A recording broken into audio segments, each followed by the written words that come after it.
Hey, what's up guys? Welcome back, Calvin with Droid Life, and we've got something a little different today. We're going to take a look at the Samsung Galaxy camera. So, if you may have heard or seen on the site, this is a full-blown Android camera. This is not one of those gimmicky little Android cameras. This is legit Jelly Bean Android 4.1 with Samsung's TouchWiz, controlled by a 4.8-inch Super LCD HD display, a 1.4 gigahertz quad-core processor, AT&T's HSPA Plus, and then a legitimate 16 megapixel shooter, not one of those crappy smartphone cameras. We're talking legitimate with an optical 21x zoom. It doesn't get any more camera than this, but again, it's just as powerful as your phone or tablet. It's just in a camera. You can get Gmail, Instagram, Facebook, any app that's in the Google Play Store, you can get on this device. You've got Wi-Fi, you've got headphone jack, you've got sensors, GPS, all that good stuff. So the only thing it doesn't really have, again, is the ability to make phone calls. And who knows, maybe there is a chip in there that'll allow that to happen with some little tinkering. But so far, you know, everything I've seen or read about this makes it just sound like possibly the greatest camera ever if you just need a quick point and shoot. So anyway, there's a quick look at the back of the box and those specs I just talked about. Let's just quickly unbox it. We'll obviously do real photos later and do a full review and show you that later. But this is the device. So beautiful pearly white Galaxy camera. Just set that down for a second. In the box, there really isn't much, I don't think. There is guides. We have a SIM card, a wrist strap, and a micro USB charging cable. So nothing too special. Let's just talk about the camera. That's all we really care about, right? All right, sticker off. So on the back, 4.8-inch or 4.77-inch Super LCD HD display. So the display on this camera is better than most of your smartphones, which is sort of amazing. And the processor is more powerful than the one in your smartphone too. So anyway, before we get to that though, let's take a quick tour. On the top here, you got your power button. Your flash is embedded, hidden under there. Shutter button, zoom. On the front, there is your lens. This is obviously a grip. I believe the GPS is also tucked in there. On this left side, that's your flash eject button. There is a speaker. On this side, you have a headphone jack, and then this is a micro USB charging port, or if you want to transfer photos to your computer, you can do that as well. Again, there's your 4.8-inch Super LCD HD display. On the bottom is your tripod connector or dock, and then under here is your battery, micro SD slot, micro HDMI slot, and then micro SIM. So you've got all the connections, all the slots, anything you could ever ask for in a camera, right? All right, so it's powered on, and I'm not gonna lie, actually before I do that, I'm not gonna lie, I've already powered this on and walked through setup so you guys didn't have to see it all. So now, once it's been set up and you press the power button, you get a little vibrate, and boom, camera. So it powers up pretty quickly, and it should. It's got a good processor and all that stuff in there. So if we want to take a picture, you can touch to focus on the screen just like you do your smartphone and snap them instantly with the shutter button on screen, or you can use the top shutter button, zoom it in, and then snap it. You can go into the video camera, and once you tap that, it just starts recording, I believe, 1080p video.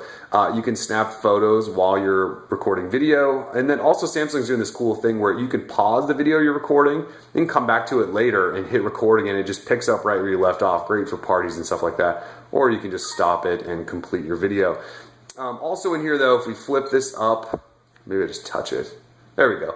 So you can get to, you know, some filters, fun filters and all that stuff. There's actually quite a few in there. Oh yeah, definitely lots in there. So we'll go ahead and swipe that down. If we go into mode, you can see there's auto mode. If we go into smart modes, is that a bug? Oh, there we go. You can see there's all kinds of, wow, that was a little buggy. You can see there is all kinds of different ones. We got beauty phase, best shot, continuous shots, landscape, macro, action, rich tone, panoramas, waterfalls. I'm actually interested and excited to use light trace. Those always make beautiful photos. But I mean, obviously there's all kinds of different options in here, right? And then of course you also have manual settings for aperture and all that good stuff. And these are just options that can be adjusted on the fly. So very cool. They've actually given you quite a bit of stuff to work with here. Auto is probably what most of you will use. If you've taken pictures, to get to them, it's just this button I tap down here, and here we are in pictures.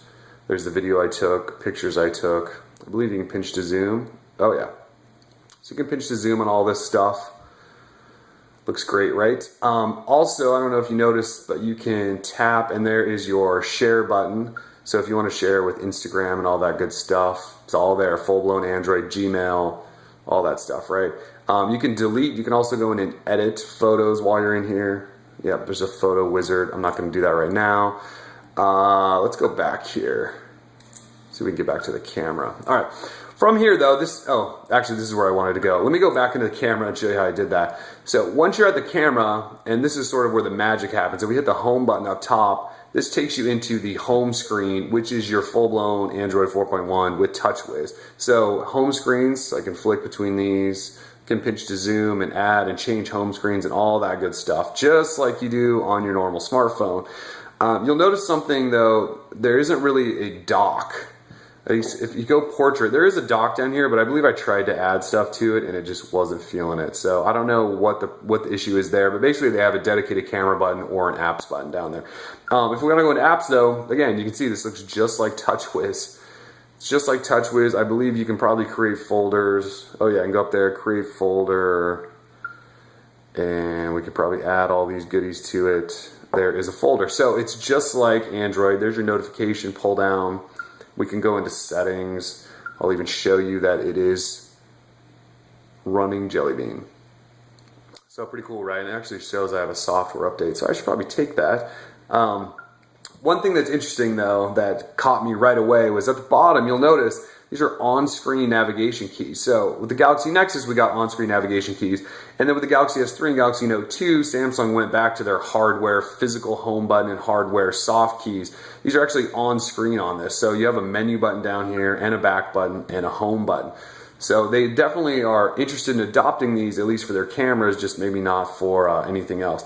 But like I said, you have Instagram on here, so you can take the best Instagram photos in the world. You have Facebook, you have any app you could ask for. I don't have a Google account, so it probably won't let me into the Play Store, or at least I haven't set it up, But yeah, you can see, there's widgets, you can resize, move things around.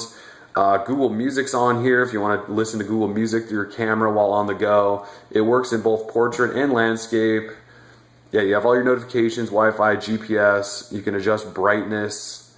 The touchscreen appears to be really, really responsive. I haven't had any issues with it so far. In hand, it's about the size of a smartphone. It's just obviously there's all this extra thickness.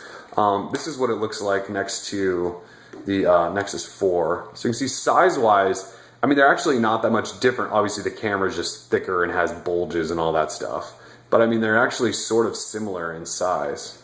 So, yeah, so this is that was my wireless charger, apologize for that. So this is the Samsung Galaxy camera. Now we're going to do a full review and take lots of hopefully beautiful pictures and all that good stuff and let you know if it's actually worthy of a camera. I believe it's $499 on contract. Actually, I don't know if there's a contract included, but I believe it's $499. So, it powers off just like an Android device. Oops. You just hold the power button down and power off and okay. So anyways, just a quick unboxing, Galaxy camera. We will get back to this, more pictures, all that good stuff. Anyways, we are Droid Life. Peace.